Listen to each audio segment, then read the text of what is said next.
কৃষ্ণ জয়গুৰু শংকৰ সকলোকে ভক্তিভৰা সেৱা নিবেদন কৰিছোঁ আৰু আছোঁ ধূনাগুৰি ঘাটত।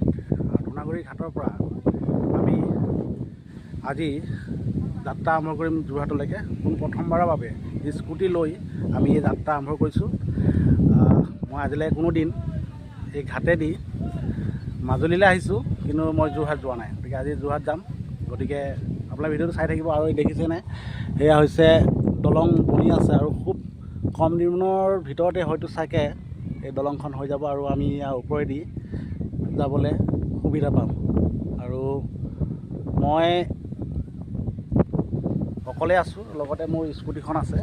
গতিকে এনেকৈ বাইকবিলাক ৰখাই থৈ দিছে আৰু এইখনে হৈছে আমাৰ স্কুটি।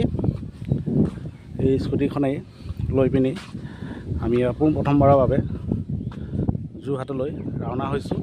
আৰু যোৰহাটত আমি গৈ চানি মানসৰ বাপৰ গৃহত আমি আজি আশ্ৰয় ল'ম আৰু তাতে দীপক বৰ্মা বাপু আহিব। আজি ৰাতি আমি সকলোৱে একেলগে হৰিৰ কথা আলোচনা কৰিবলৈ সুবিধা হ'ব। গতিকে আপোনালোকে যোৰহাটৰ পৰা কিছু ভিডিঅ' আমি আগবঢ়াই দিম।